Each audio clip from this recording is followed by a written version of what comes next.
नमस्कार.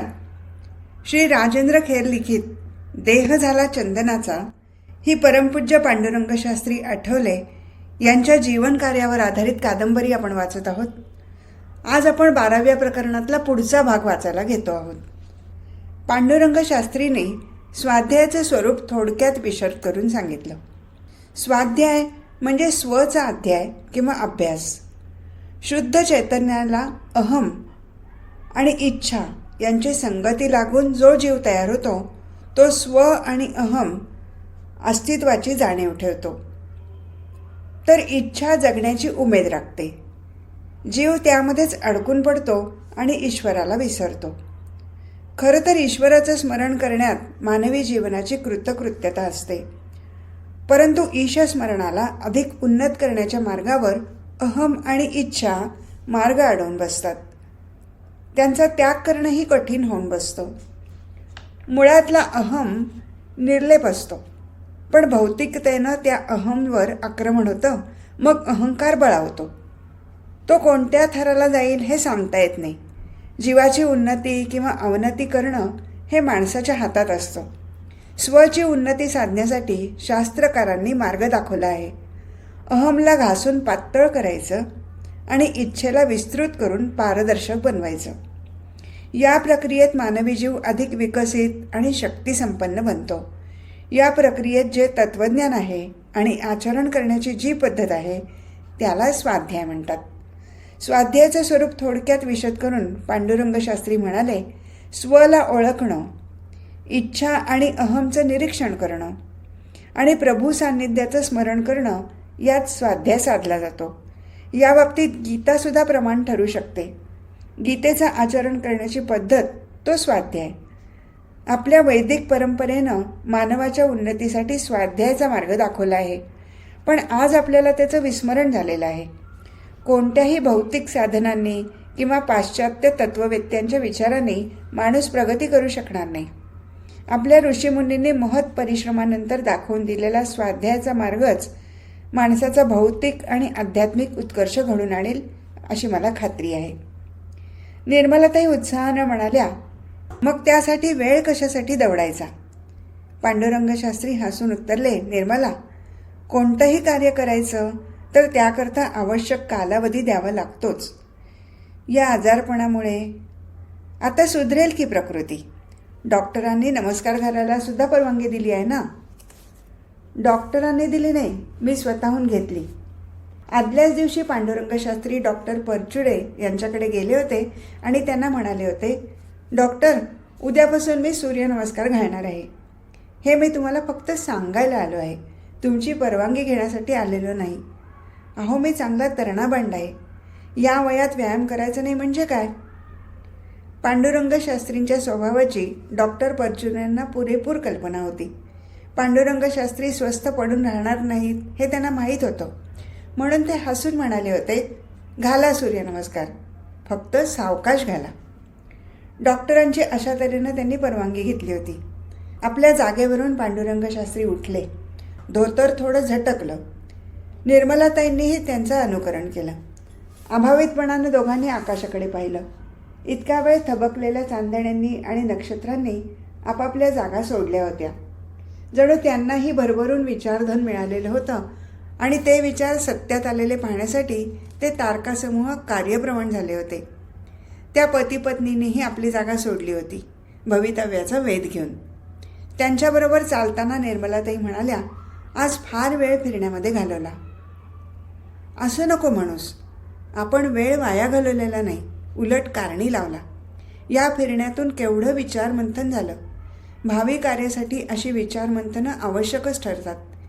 3 महिने मी काही नुसता बसलो नव्हतो.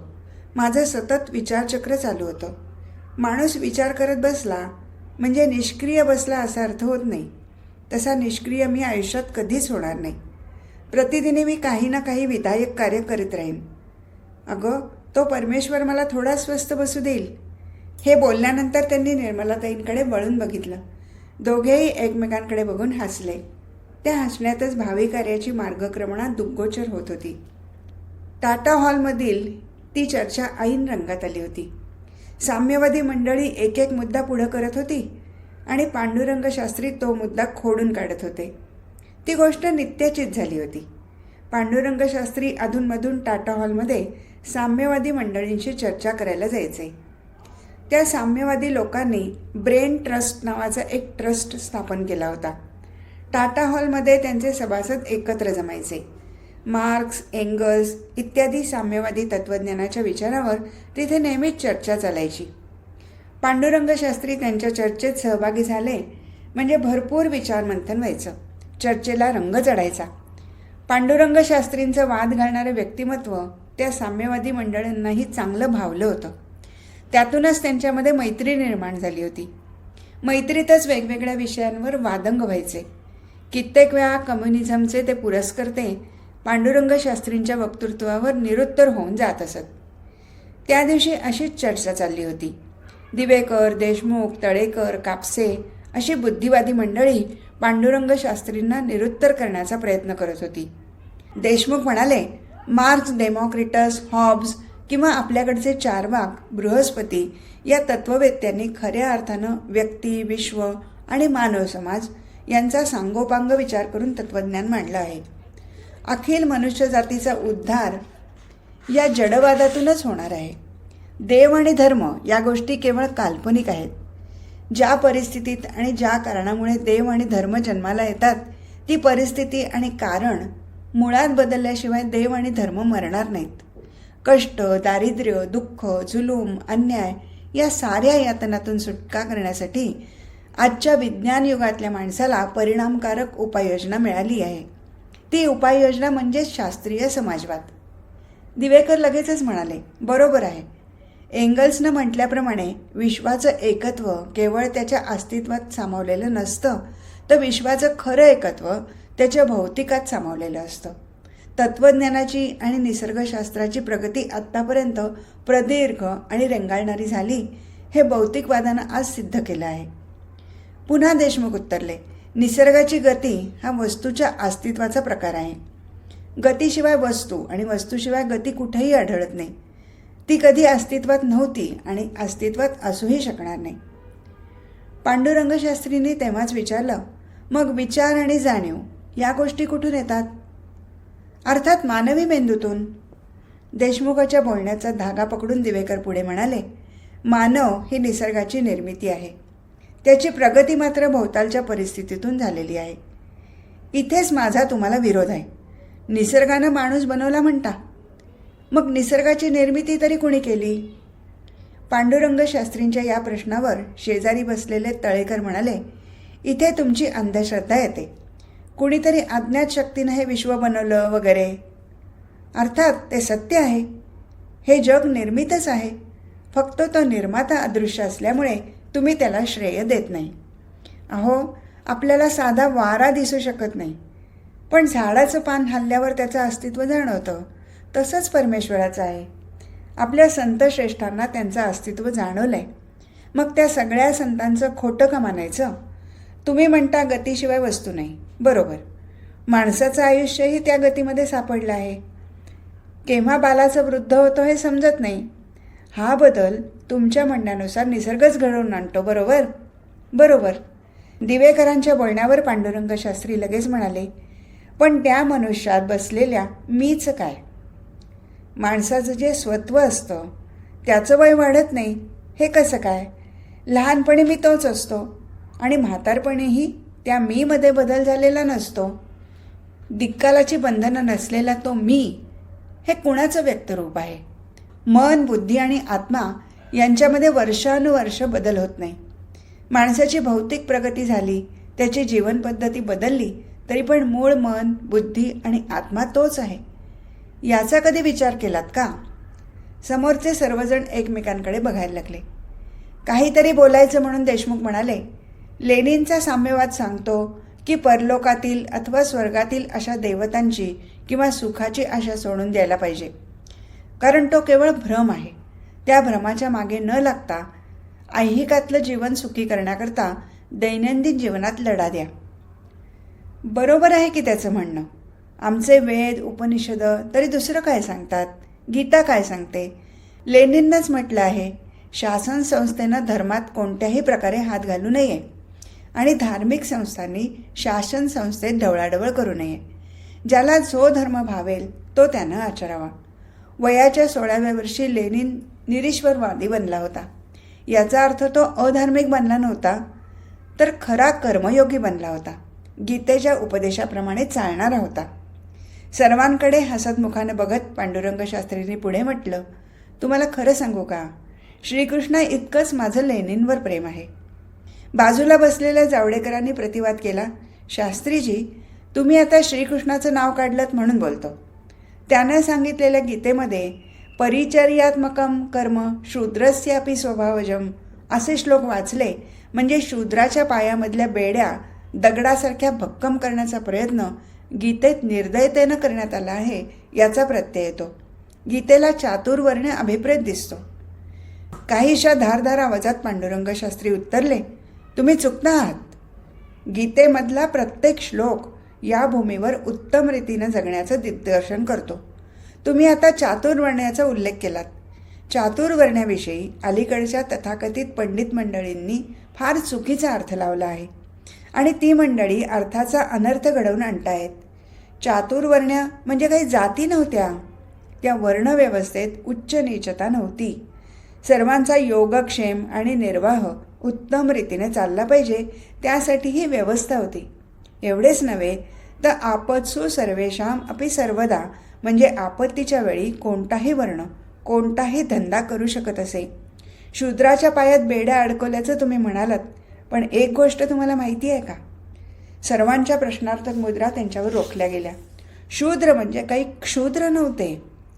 समाजपुरुषाचा शूद्र हा भक्कम पाया होता, कारण संपूर्ण कारखानदारी शिल्पकला त्याच्या हातात होती.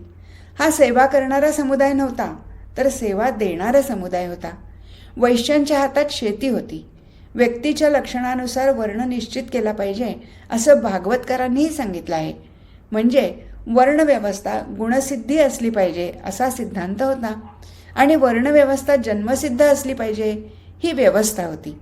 त्याशिवाय प्रत्येक व्यक्तीला कोणतं शिक्षण द्यायचं आणि केव्हा द्यायचं हे निश्चित केलेलं असायचं. शिक्षण हे बालपणातच द्यायचं असतं.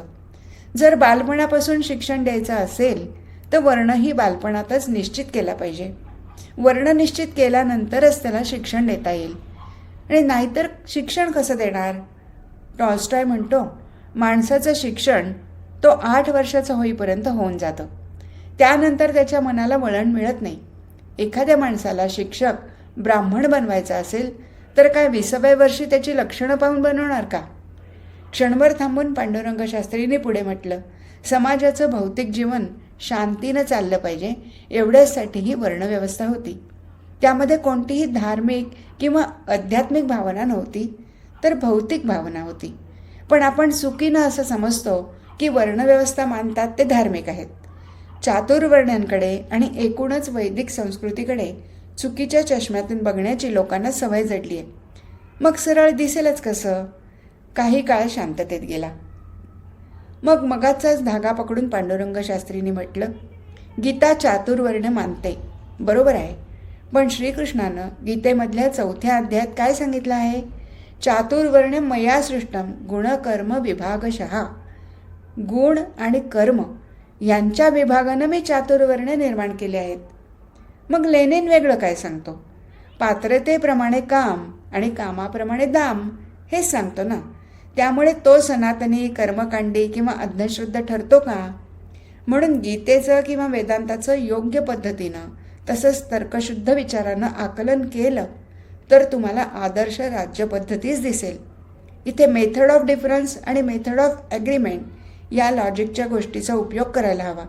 या संदर्भात तुम्हाला एक गोष्ट सांगतो. प्रत्येकजण पांडुरंग शास्त्रींचे विचार उत्सुकतेनं ऐकत होता. बिरबल आणि बादशाची गोष्ट आहे ही. एकदा बादशाह जेवणात वांग्याची भाजी खात बसला होता. तेवढ्यात बिरबल तिथे आला.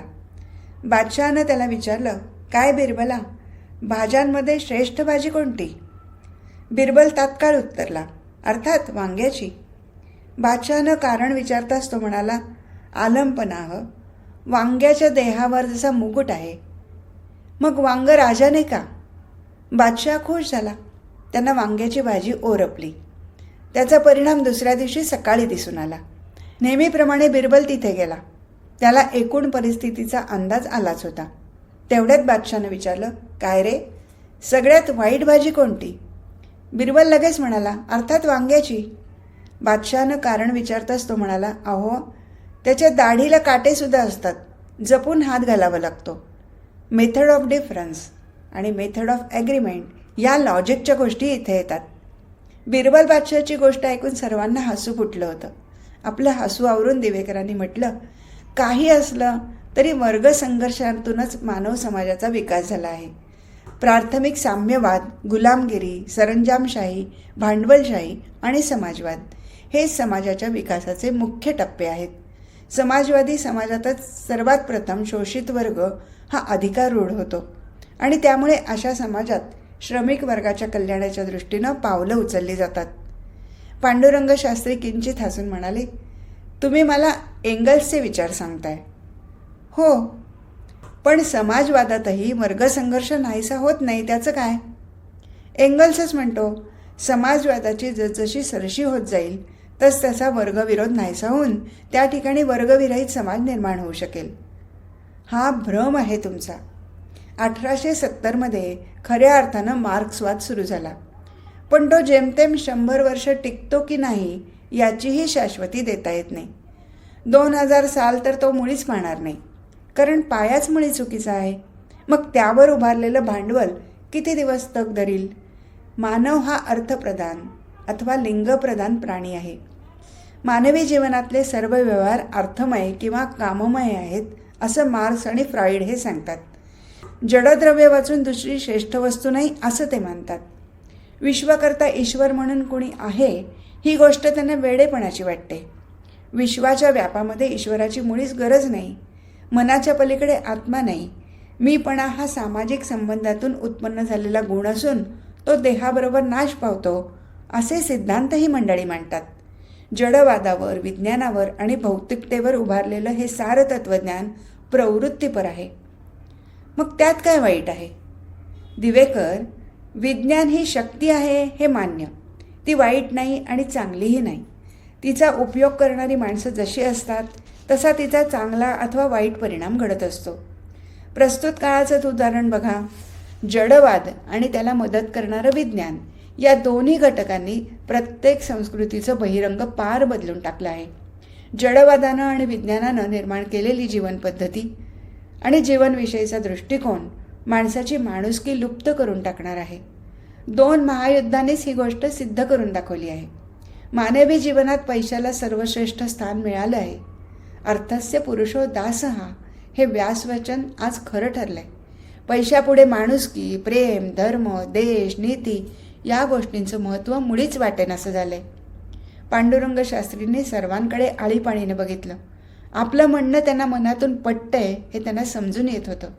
ते पुढे म्हणाले, समाजातून कृतज्ञता आणि वात्सल्य नष्ट होतं तेव्हा भौतिकवादी लोक उभे राहतात. वात्सल्य घटलं म्हणजे घराचं घर पण संपतं. ही राक्षसी वृत्ती आहे.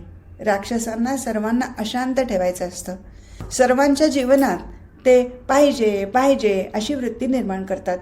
त्यामुळे पाहिजेची अशांती आणि पाहिजे असलेलं मिळत नाही म्हणून अशांती, या अशांतीमुळे समाधान, प्रेम, जिव्हाळा या गोष्टी नष्ट होत चालल्या आहेत. रोजच्या व्यवहारात कितीतरी माणसं एकमेकांच्या जवळ येतात, पण त्यांच्यात प्रेम नसतं. सारंच यंत्रवत. विज्ञानमय जीवन हे जडवादी संस्कृतीचं व्यक्तरूप आहे आणि यंत्र ही त्याची खूण आहे. तळेकरांनी मध्येच विचारलं, विज्ञानानं आज केवढी भरारी मारली आहे ते नाही का तुम्हाला दिसत? अवश्य मारली आहे, पण आता मी म्हटल्याप्रमाणे विज्ञान हे वाईटही नाही आणि चांगलंही नाही. आधुनिकीकरणाला माझा मुळीच विरोध नाही, पण आज विज्ञानाचा उपयोग कशासाठी होतो आहे? माणसाला मारण्यासाठी. माणसानं आज जंगली पशूचं स्वातंत्र्य नष्ट करून टाकलं आहे. तद्वत विज्ञानमय संस्कृतीनं माणसाचं स्वातंत्र्य नाहीसं करून टाकलं आहे. माणूस स्वत्व हरवून बसला आहे. क्षणभर थांबून त्यांनी पुढे म्हटलं, समाजवादी विचारसरणीनुसार सर्व प्राणी आणि माणूस हा निसर्गापासून म्हणजे जडद्रव्यापासून बनलेला सजीव गोळा आहे. मग माझा असा प्रश्न आहे, माणसाला इतर प्राण्यांपेक्षा स्वतंत्र मान देण्याचं कारण काय? मार्क्स तेच सांगतो, सर्वांना समान न्याय, संपत्तीचं सर्वांना समान वाटप, घोडा आणि गाढव सारखेच. इथे लेनिननं फार मोठं परिवर्तन घडवून आणलं. पात्रतेनुसार काम आणि कामानुसार दाम. पण मुळातच हे सारं तत्त्वज्ञान जडवादावर आधारलेलं आहे. त्यानं काहीही साध्य होणार नाही. वित्त ही क्रिएटिव्हिटी असू शकत नाही. त्यामुळे दास कॅपिटल फोल आहे. विज्ञानाचा अवश्य वापर करा. काळानुसार तो आवश्यकही आहे. पण विज्ञानाला भक्तीची आणि प्रेमाची जोड दिली तर भक्ती आणि प्रेमाच्या बळावरच माणूस घडू शकतो आणि पर्यायानं समाज ऊर्जित अवस्थेत येतो. अन्यथा मार्क्सवादाप्रमाणे माणूस आणि घोडा यांच्यात फरक कोणता उरला? मार्क्सवाद उद्या टिकणार नाही हे माझं भाकीत लक्षात ठेवा. पण आमची हजारो वर्षाची वैदिक परंपरा आणि ऋषीमुनींनी महत् परिश्रमानं उभं केलेलं तत्त्वज्ञान आजही कसं का होईना प्रचलित आहे. भक्ती आणि प्रेमावर ते आधारलेलं आहे. साधी गोष्ट, विज्ञान माझ्यासाठी का मी विज्ञानासाठी? आमचं तत्त्वज्ञान भौतिकतेचा दास व्हायला शिकवित नाही. म्हणूनच ते श्रेष्ठ आहे. प्रेम आणि भक्तीमुळेच माणसाचं माणूसपण टिकून राहतं. हा केवढा विचार आमच्या तत्त्वज्ञानानं दिला आहे. गीतेचा, उपनिषदांचा किंवा वेदांचा पूर्वग्रहदूषित बुद्धीनं अभ्यास न करता त्यातलं मर्म जाणून घ्या. तेव्हाच तुम्हाला त्याचं महत्त्व समजेल. भक्तीकडेही तशा दृष्टीनं बघू नका. आजची भक्ती अंधश्रद्धेत आणि कर्मकांडात अडकून पडली आहे हे मान्य. पण ते भक्तीचं खरं स्वरूप नाही. भक्ती समजून घ्या. भक्ती ही समज आहे, वृत्ती आहे. इतकं प्रदीर्घ बोलून पांडुरंग शास्त्री झटकन आपल्या जागेवरून उठले. दिवेकर, तळेकर, देशमुख, जावडेकर आणि इतर साम्यवादी मंडळी त्यांच्या आवेशाकडे अवाक होऊन बघत राहिली. आपला पांढरा शुभ्र सदरा थोडा एकसारखा करीत ते म्हणाले, भेटूया पुन्हा केव्हा तरी. आता मला गेलं पाहिजे. आपल्या जागेवरून उठत दिवेकर म्हणाले, पण आमच्या मनात अजून शंका आहेत ना. देशमुख लगेच म्हणाले, साम्यवादावरची तुमची टीका आम्ही ऐकली. आम्हालाही वैदिक संस्कृतीबद्दल तुम्हाला प्रश्न विचारायचे आहेत. तळेकरांनी हसत म्हटलं, गीतेवरचे आणि वैदिक संस्कृतीविषयीचे आमचे प्रश्न अवघड असतील ना. समर्पक उत्तर देणं तुम्हाला कदाचित शक्य होणार नाही. पांडुरंग शास्त्री मोठ्या आवेशात तेव्हाच उत्तरले, अहो, मी काही मैदानातून पळून जात नाही म्हटलं. परवा मी पुन्हा येतो. आता होऊनच जाऊ द्या. तुम्ही मला अर्थकारण, तत्त्वज्ञान, मानसशास्त्र, समाजशास्त्र आणि राजकारण या 5 विषयांमधले कोणतेही प्रश्न विचारा. मला समर्पक उत्तर देता आली नाहीत आणि मी हरलो तर तुम्ही सांगाल ते मी करीन. गीतासुद्धा टाकून देईन. पण तुम्ही हरलात तर मी सांगेन ते तुम्हाला करावं लागेल. तुम्हाला वेदांत वाचावं लागेल. मान्य आहे? एकदम मान्य. आपापल्या जागांवरून उठत सर्वजण एक सुरात म्हणाले होते. सर्वांचा निरोप घेऊन पांडुरंग शास्त्री तडक तिथून बाहेर पडले. एव्हाना संध्याकाळ झाली होती. कुलाबा परिसरातली वर्दळ हळूहळू कमी व्हायला लागली होती. व्हिक्टोरियाची ये जा तेवढी चालू होती. त्यांच्या चाकांचा आणि पुढे बांधलेल्या घोड्यांच्या टापांचा आवाज वातावरणात घुमत होता. व्हिक्टोरियाच्या पुढे डाव्या बाजूच्या खोबणीत बसवलेले दिवे तेवले गेले होते. व्हिक्टोरियातून जावं असं क्षणभर पांडुरंग शास्त्रींना वाटलं. पण व्हिक्टोरियाचं भाडं ट्रामपेक्षा अधिक असल्यामुळे व्हिक्टोरियानं जाण्याचा विचार त्यांनी मनाआड केला. गिरगावाच्या दिशेनं ते चालतच निघाले. चालताना त्यांच्या मनात आता झालेल्या चर्चेचे विचार येत होते. मनातल्या मनात ते म्हणत होते, 4 आण्याचं तत्त्वज्ञान नाही यांचं आणि आमचं बंदा रुपयाचं तत्त्वज्ञान सखोल जाणून घ्यायची वृत्ती नाही. विकृत दृष्टीनंच आमच्या तत्त्वज्ञानाकडे बघायचं. चुकीचा चष्मा वापरायचा. मग सरळ दिसेल कसं? याप्रमाणे मनात विचार चालू असतानाच त्यांनी सहजगत्या मागे वळून बघितलं. मागून एक ट्राम येताना त्यांना दिसली. चटकन त्यांनी ट्राम पकडली आणि ते घरच्या वाटेला लागले. ते घरी जाऊन पोचले तेव्हा वेगळाच प्रसंग उभा राहिला होता. पांडुरंग शास्त्री घरी जाऊन पोचले तेव्हा घरची मंडळी चिंताग्रस्त होऊन बसलेली त्यांना दिसली. काय झालं? आत गेल्याबरोबर पांडुरंग शास्त्रीने पृच्छा केली होती. त्यांच्या मातोश्री पार्वतीबाई म्हणाल्या, औषध घेत नाही ते.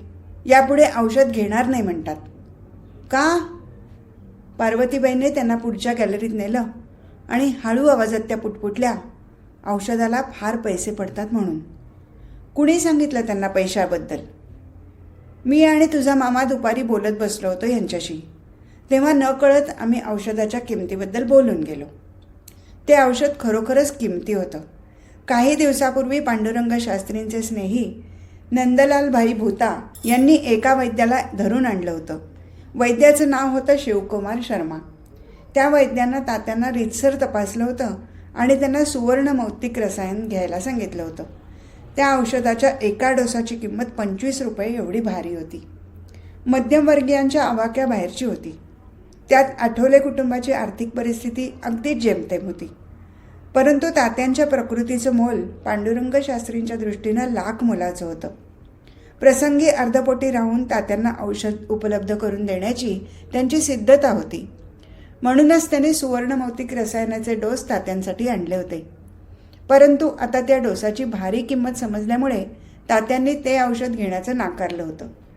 ती धक्कादायक वार्ता ऐकून पांडुरंग शास्त्री अतिशय संतप्त झाले. त्याचबरोबर त्यांचं मन भीतीनं ग्रासून गेलं. घरात जाता जाता ते संतापाच्या भरात पुटपुटले, किमतीबद्दल सांगण्याचं काही अडलं होतं का? ठीक आहे, मी बघतो काय करायचं ते. लगबगीनं ते आत गेले. स्वयंपाकघरात असलेल्या स्नानगृहात जाऊन त्यांनी हातपाय धुतले, मुखमार्जन केलं. मनात तेव्हा म्हणत होते, देवा, अशा बिकट प्रसंगामधून पार पडण्यासाठी मला धैर्य दे. स्वयंपाकघरातून ते पुन्हा बाहेरच्या खोलीत आले. घरातल्या सर्वांना त्यांनी बाहेर जायला सांगितलं. मग ते तात्यांच्या जवळ येऊन बसले. तात्या तेव्हा पलंगावर आपला एक पाय पसरून बसले होते. पांडुरंग शास्त्रींनी नेहमीप्रमाणे त्यांचा पाय चेपायला सुरुवात केली. तात्यांचा सुकुमार, मऊ आणि कोमल पाय चेपताना पांडुरंग शास्त्रींचं मनही कोमल बनलं होतं. एरवी कठोर असणाऱ्या त्यांच्या अंतःकरणात मायेचं पाणी खळाळलं होतं. एक पाय चेपून झाल्यावर त्यांनी दुसरा पाय चेपायला सुरुवात केली. तो पाय लगेच चेपून झाला. मांडीपासून गुडघ्यापर्यंतचं अंतर चेपायला कितीसा वेळ लागणार? गुडघ्यापाशीच त्यांचे हात थबकले आणि पुन्हा दुसऱ्या पायाकडे गेले. त्याचवेळी त्यांनी विचारलं, तात्या, पाय फार दुखतात का हो तुमचे? थोडं उपहासात्मक हसून तात्या म्हणाले, हा संपूर्ण पाय दुखतो, दुसऱ्या पायाला मात्र अर्धच दुःख आहे. त्यांचं बोलणं ऐकून पांडुरंग शास्त्रींना गलबलून आलं. पण स्वतःला सावरून ते शांतपणे म्हणाले, तात्या, औषधानं तुमचं सारं दुःख दूर होईल. अरे, मग त्यासाठी औषध कशाला हवं? एक दिवस आपोआप सारी दुःख दूर होतील की. त्यांच्या बोलण्यातला भावार्थ पांडुरंग शास्त्रींच्या ध्यानात आला होता. पण त्या विषयाला कलाटणी देऊन त्यांनी एकदम विचारलं, तुम्ही औषध घेण्याचं का बंद केलात? तात्या पुटपुटले, अति दीर्घे जीविते को रमेत. तात्या, तू उपनिषदावर बोलतोस. कठोपनिषदातल्या या ओळीवर काय भाष्य करशील सांग पाहू. पांडुरंग शास्त्री थोड्या चढ्या आवाजात बोलायला लागले. त्यांच्या नेहमीच्या धारदार आवाजाला आता गदगदल्या सुरांची किनार चढली होती. तुटक शब्दात पण पोटतिडकीनं ते बोलायला लागले. तात्या, मीही वेदांत जाणतो आणि लोकांना समजून सांगतो. तुमचं आता सारं काही झालेलं आहे. तुम्ही निघाला आहात. तुम्ही फक्त तुमच्या संसाराचा विचार केलात. माझा विचार केलात का? दिवसभर बाहेर कार्य करून आल्यानंतर माझ्या पाठीवर प्रेमाचा हात कोण फिरवणार? इथून पुढे त्या प्रेमाच्या हाताची मला नितांत गरज आहे तात्या, नितांत गरज आहे. त्यांचं बोलणं ऐकून तात्या एकदम चपापले.